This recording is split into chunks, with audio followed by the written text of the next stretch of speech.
Welcome to Conspiracy Corner Podcast, everyone. This is Abe, your host, with my co-host, Lammy Chillmeister. Today is October 30th. Is it All Hallows Eve? Because it's technically not Halloween yet. Tomorrow's Halloween, so today's going to be the Halloween special. Just going to be kind of like a little fun episode.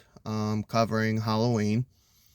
We already did an episode kind of, I guess if you want to see exposing Halloween, we did an episode on Burning Man earlier this year, and it actually connects with Halloween, Samhain, the Druids. So go check that episode out. I think the episode's called like Burning Man 2024.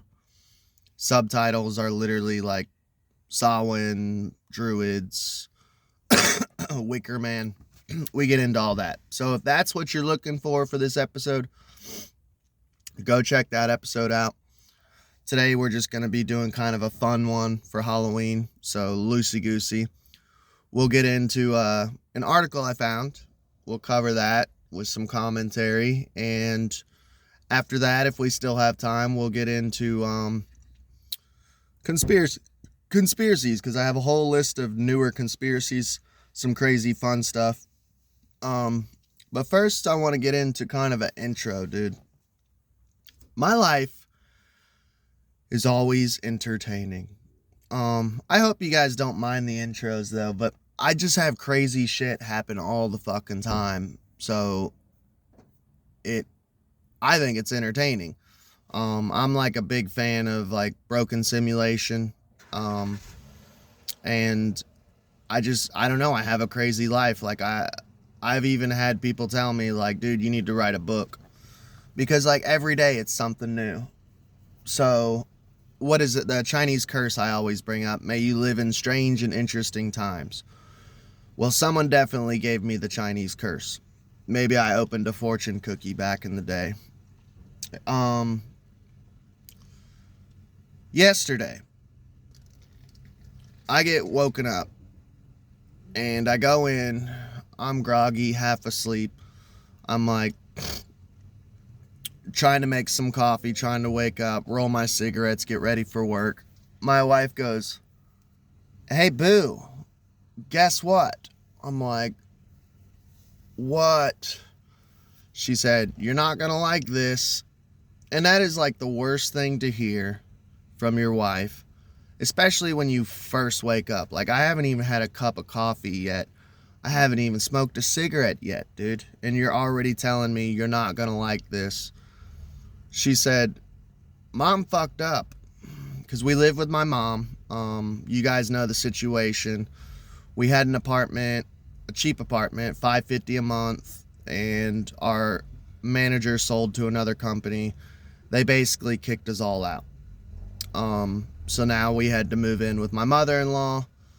The deal is she wants to move into an income-based apartment and leave us the trailer. So we'll have a trailer, some land, a little tiny bit of land. It's a ghetto trailer, but hey, it's a free house, dude. I'm grateful.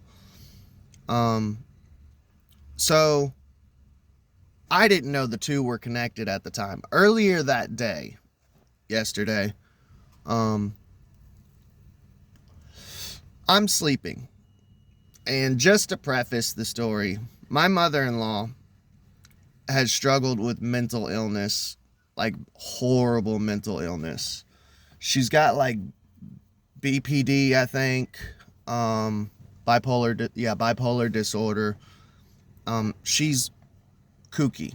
She's out there, and we think that she's honestly got early stages of either dementia or Alzheimer's. Like, here's an example. The other day, there was dirty spoons in the sink. So I'm just laying there in bed. Luckily, I hadn't gone to sleep yet. And I hear the water running. And it keeps running and running. And at first I was like, oh, she's filling up the sink to do dishes. But we live in a trailer, so we have super tiny sinks. It don't take much to fill up the sink with dirty dishes. like 1 or 2 meals and the sink is full. It's time to do dishes. Speaking of which, I got to do dishes tomorrow. So I go in there. The water is just running full blast on hot. So not only is she just wasting water, it was going on for like 10 minutes. That's why I went out there. She had turned the water on hot, full blast, and just went outside. And she walks around with headphones, which honestly is very therapeutic. She walks around with headphones and sings all day. She's kooky, man. Honestly, I've seen like music therapy, a documentary with older people. It's a whole nother rabbit hole, but apparently like it actually helps them mentally like a lot, especially Alzheimer's and dementia patients. So whether she knows it or not, she's actually giving herself therapy.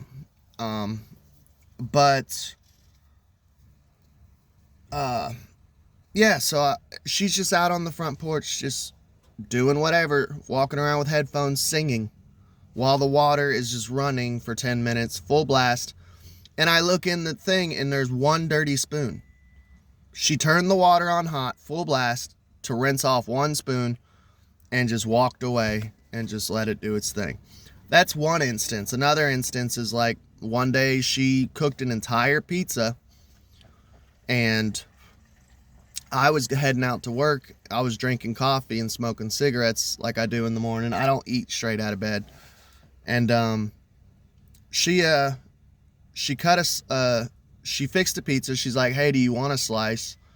And I'm like, "No, I don't eat while I'm drinking coffee and stuff. I just woke up. I don't eat when I first wake up."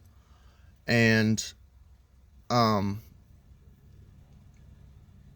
she ate like one slice of pizza.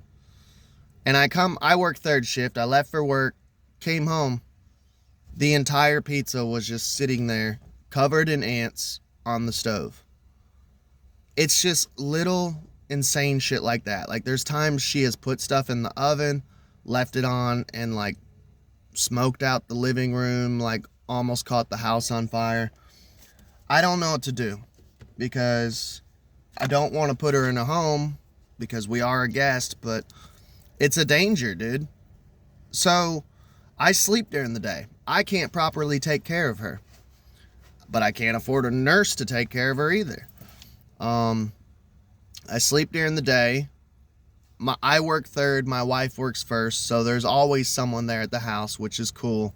So if there was an emergency, I could like take her to the hospital or put out a fire, or someone is always there with her. But I was sleeping and I hear this like little noise, and I hear the dog barking, and she has visitors and stuff that come by and stuff. Like she has 2 friends that come by, which are sketchy motherfuckers. I don't like them. I wish she wouldn't have them over, but it is what it is. I'm in this weird place where I want to give her her freedom. I am technically a guest in her house.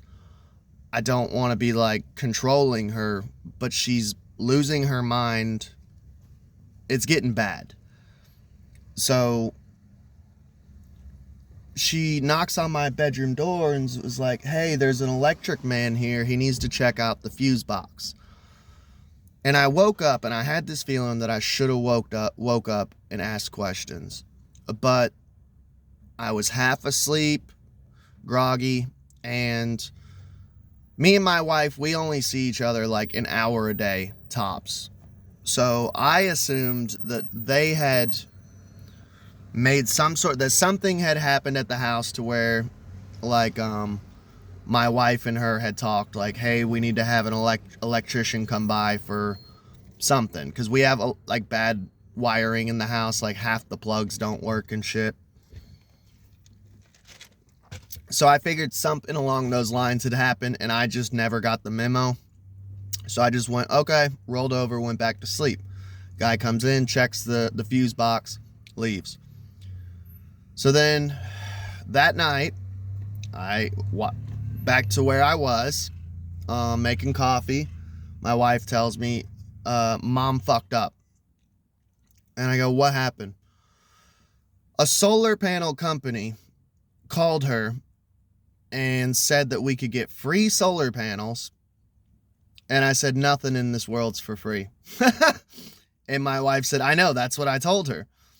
I said, if it sounds too good to be true, it's probably not true. And I said, so what happened? And my wife said she gave them all her info. Social security number, bank account, like apparently everything. So they stayed up last night, like changing passwords, trying to fix shit. And I'm like, why did you do that, Gina? I don't know. It's like I could have strangled her. I said, dude, you fucked up. You gave them your social, like all your info, like you fucked up. Well, I thought they were going to help and give me solar panels and no. I said, not only that are they con artists. I said, number two, I'm a conspiracy theorist. I would have said no anyways. This is supposed to be my house in the future.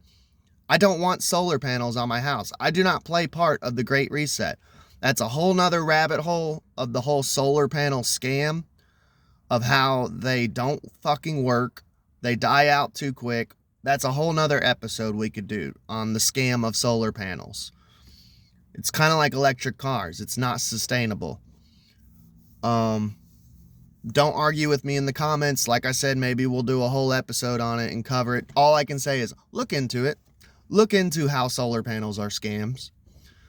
I said, so no, I would have said no anyways. Like, oh, you're not pro solar panel? I'm like, I'm pro solar panel if they worked. They don't work. They work. And here's the scam to sum it up really quickly. When you buy a solar panel, by the time you pay it off, the solar panel dies. So for years you are paying off this solar panel, and as soon as you pay it off, it will die. You have to buy another one. It is a scam.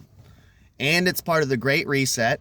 I don't want to play part in the Great Reset as far as electric vehicles, as far as solar panels. No, I'm not playing the Great Reset game. We've covered the Great Reset in length. You guys already know what it is. So she's like, they're going to come by tomorrow, which would be today. I said, okay, I'm going to deal with them. She said, okay. They didn't come by. They called and I answered the phone. She woke me up and handed me the phone. So I didn't get much sleep, you know. I said, who the fuck is this? Oh, I'm so-and-so with the solar company. And I'm like, why were you asking my mother-in-law her social security number yesterday? Oh, we needed it to check out this and see if she was eligible for this and this. And I said, no, I'm not stupid. I said, I know what you're doing. You're running a scam. No. She signed up for, I said, she didn't sign up for shit. No, she signed up. She agreed to it. And what it was is my mother-in-law said that they had some woman on there who she didn't understand, was rattling off like machine gun fire questions and shit. And my mother-in-law, like I said, she's old. She's getting dementia or Alzheimer's. She's mentally ill. They took advantage of an old mentally ill woman who's not all there in the head. And the guy's like, well, can we stop by for 15 minutes? I said, that's probably not a good idea. I said, if you come in my house and try to scam me, I said, you're probably going to end up hurt. And he's like, well, there's going to be a cancellation fee if you don't want it of $250. I said, no, there ain't. And I just hung up. I'm like, we ain't playing this fucking game. She's not paying you money. And I went in there. She's like, did you handle it? I said, the best I could. I said, but you need to keep an eye on your accounts. Make sure, you know, because she keeps putting herself in the hole financially. And I keep having to get her out. I'm stuck, y'all. I don't know what the fuck to do. Because it's stupid shit like this. Like, we just started getting her paid off. Like, doing good. And then you just do this. You give away all your fucking info because you're a senile old crazy person. And I told my wife, I said, I can't keep doing this. I said, I came over here to help her get out of the hole and straighten her life out financially. And then she goes and does something like this and could possibly get all her money fucking stolen. I said, I can't keep doing this. I said, this type of behavior is what's going to make me eventually be like, she's got to go. We got to put her in a home. I can't do it. And I told her, I was like, I can't sit here and protect her. If someone busted in the house, I would come in there and kill that person. I said, but I can't sit here and take away her phone, control her life, because she'll get mad about that. I can't sit here and just take away her phone and tablet and all her credit cards and completely control her. I said, because she'll freak the fuck out. I said, but I don't know what to do. It's her house, and I'm stuck, and I don't want to shove her in the home, but if she keeps doing stupid shit like this, we're going to have to. So that's my long intro of just crazy shit that's going on in my life. Let's get on with the show, though. I almost forgot to ask Lammy what she thought about that. It's crazy, right? Let me get my handy-dandy reading glasses. So, Halloween's myths and traditions. Halloween is thought to have roots in old Celtic harvest festivals, particularly the Gaelic Samhain, pronounced Samhain. And it's true that many of our modern Halloween traditions do mirror those festivals. But Halloween as a holiday began a Christian celebration, the Vigil of All Hallows Day. More on that later. So, as we all know, and I know the Christians don't like it, but basically almost every Christian holiday is a pagan holiday. Sorry to burst your bubble, but 'tis what 'tis. Get over it. I was telling somebody, they were like, there's so much witchcraft and paganism in the church, and I'm like, that's because it comes from paganism. Like, do your homework. Sorry. It's a pagan religion,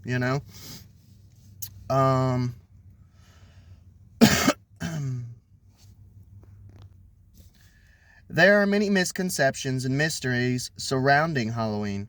We've rounded up some of the spooky season's traditions and myths that you probably know by heart and explain them as best as we can. We've even left a few mysteries for you to solve by yourselves. So, forgotten traditions, divination games, so we're getting into the occult. The time around Halloween has long been considered prime for fortune-telling, bobbing for apples, which we covered in that episode that I told you about at the beginning. The horrible, dark origins of bobbing for apples. It gets into the druids. Like, it's bad, dude. Go check that episode out. I'm telling you, you'll enjoy it. And whatever you foretold, bobbing for apples originally began as a divination game. Letters were carved into the apples, whichever you pulled foretold the first initial of your future spouse. Some traditions have the apples hanging from a string, though this is called snap apple. Apple peels and seeds were also used to tell fortunes. So this is saying something different. They're not going as far back as I go into Gaelic and Celtic history. Chestnuts roasting on an open fire is a familiar Christmas line, but it's actually more closely tied to Halloween. For the Scots and Northern English, Halloween is sometimes called Nutcrack Night. People would carve predictions of the future into chestnuts, then cast them into the fire. Whichever popped out first would supposedly come true. So those are some interesting ways of divination. I'll have to keep this book. It's kind of crazy because I practice divination. I do tarot, cartomancy, witch's dice, dowsing rods, Ouija board. I fuck with all of it, dude. Scrying mirrors. I'm an occult item collector. Go check out my occult item series if you want to check out what I've made and created and stuff. It's pretty interesting. I have a ton of episodes. I used to collect occult items and make them. I wanted to start a company basically making and selling occult items. In the early 15th century, Scots used to shout "Bo!" to startle someone or get their attention from a long distance. Humorously, author Gilbert Crockett said in 1738 that it was a world that used in the north of Scotland. It's a misprint. Sorry, that's not me. I can read. To frighten crying children. And it became boo, I'm guessing. Why would you want to scare an already crying kiddo? No idea. Scottish literature in the 1800s refers to ghosts and goblins as boo men, which is where the word boogeyman likely comes from, which gets into urban legends and all that.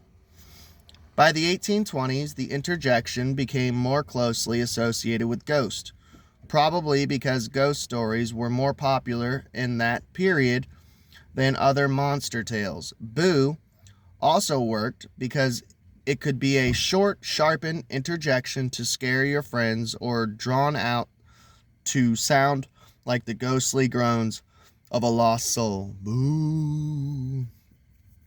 Why is this considered a myth? Well, every ghost we've ever met didn't really say much at all. Tradition. Trick-or-treating, guising, has been a holiday tradition for centuries. People go door to door putting on a little performance of some kind with the hopes of earning a reward from the homeowners. At Christmas, this is also known as wassailing, or more recently, caroling. Originally, folks would go guising or souling during All Hallow Tide, asking for soul cakes to pray over in remembrance of departed loved ones. So like food offerings, it sounds like. Eventually, this tradition merged with other guising traditions. Soul folks would go around performing plays, singing or reciting verses in exchange for food or drinks. If the homeowner refused them, they might play pranks. That's why a costume was necessary to hide the geyser's identity. Trick-or-treating, as we know it today, seems to have originated in Ontario, Canada in the early 1900s. So it's a Canadian thing. I didn't know that. Which it actually originated with the ancient Druids, because they would literally... Yeah, go watch that episode. I'm not going to rehash it. The Druids were evil sons of bitches. Just saying. The first recorded use of trick-or-treat was printed there in 1917. Before this, it was a tradition in Ireland to say, "Help the Halloween party." Myth. Poisoned candy. One of the longest-running urban legends is that evil strangers are waiting in the dark to poison, harm, or drug your child through Halloween candy. Yeah, it has happened. Researcher Joel Best has dedicated part of his career to investigating claims of candy tampering, not just limited to the Halloween season. His research material included hundreds of reports spanning decades, and in none of those reports was a single substantiated claim of strangers randomly attempting to poison children through Halloween candy or to harm them by inserting dangerous objects into the candy. It actually, as weird as it sounds, it comes from a family member most of the time. Just saying. You know, I've always said this too, dude. I said, I learned real quick. As weird as it sounds, friends are the ones who come and help you in a time of need. Family is usually the first one to fuck you over. I'm just saying. You know, I had random friends who I thought we weren't that tight, who came up on like the worst times in my life and helped me out and just was emotional support and shit. You know, who came to court with me and shit during like times of need and stuff. People who I never thought would have showed up. And in family members who I loved dearly, who like I thought would never betray me and shit, betrayed me, told dark secrets, you know, whatever. Just fucked up shit, man.